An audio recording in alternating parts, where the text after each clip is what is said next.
All right, this is my NBA Finals Game 1 recap, so let's get started. All right, so yeah, Boston ended up winning Game 1 here, 107 to 89. They won it pretty handily. They kind of dominated the entire game. They're up 17 at the end of the first quarter, 21 at halftime, up 20 going into the fourth quarter, and then, yeah, ended up still winning this game by 18. Dallas got it down to, I believe, as little as 8 points. I think early in the fourth or late in the third quarter or something like that, and then Boston ended up pulling it away again. And Boston was up by as much as about 29. So Dallas did, have a 20-point comeback, in there, but ended up losing that lead again, or losing that comeback again.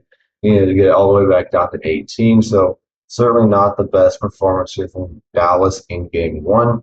They only shot 42% from the field and 26% on three. Not a good look there. And Boston shot 48% from the field and 38% on three. And they made nine more threes than the Mavericks. So usually when you make nine more threes than the other team, it's a pretty good recipe for success. And that's really what the only issue here was in this game for Dallas is the 3-point shooting difference here because both teams did not shoot good from free throws. Both teams had, the same amount of offensive rebounds, same amount of turnovers. So it really just came down to that 3-point shooting. But specifically for Dallas here, Luka Doncic was amazing himself, 30 points and 10 boards. Uh, 4-12 from three, two steals. He was pretty good. But most of the other guys there from 3-point range for Dallas was pretty bad. Kyrie Irving overall was 6 of 19, but 0 of 5 from three. PJ Washington was 0 of 3. Those guys have been dudes that have been hitting threes pretty well so far this postseason, and both those guys combining for 0 of 8 from the 3-point line, not a good performance. For Kyrie Irving, definitely a little bit disappointed. I thought he would be a little bit better here in the series against Boston. He's going to kind of need to be if they want a chance of winning this series, and it's not going to be a good look for him if he absolutely collapses here in a series versus his former team. So I would expect Kyrie Irving to bounce back a little bit here in Game 2. To get at least probably 20 points or so a game.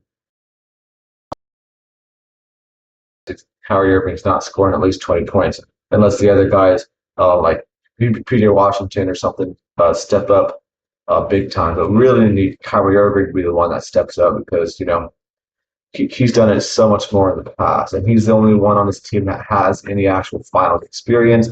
So you kind of would expect him to be able to, perform at a high level still. For Boston, and they did really good. They had six different guys have over 10 points. Jaylen Brown had 22 points, was the leading scorer. He was pretty good. Kristaps Porzingis was amazing. He had 18 points in the first half in only 12 minutes. It's his first game in over a month, and he came out in the first half. It was absolutely amazing. He didn't play a whole lot of minutes in this game. He only played 20 minutes because it's his first game in over a month, but he still scored 20 points, was the second leading scorer here. He shot 8 of 13 from the field, 2 of 4 on three blocks. Pretty good game, I would say, for your first game back. He was a big reason why they were, came out to their 20-point lead at halftime because, he was, I believe, like 7 and 9 with three threes and three blocks at halftime in only 12 minutes. So amazing first half. He cooled down a little bit in the second half, but yeah, he was definitely the best player here in the first half, maybe even in the entire game, given that he only played 20 minutes and almost had better stats than anybody else here in this game. Jason Tatum, though, a little bit underwhelming, 16 points on 6 of 16 shooting. Not horrible, but definitely would like Jason Tatum to be, probably getting 20 points a game as well. But Celtics have a lot of other guys that are able to contribute more than Dallas has, so Tatum can kind of survive by shooting a little bit worse, unlike Kyrie Irving for the Mavericks, because Mavericks obviously are not as deep of a team as the Boston Celtics. But yeah, going into Game 2 here,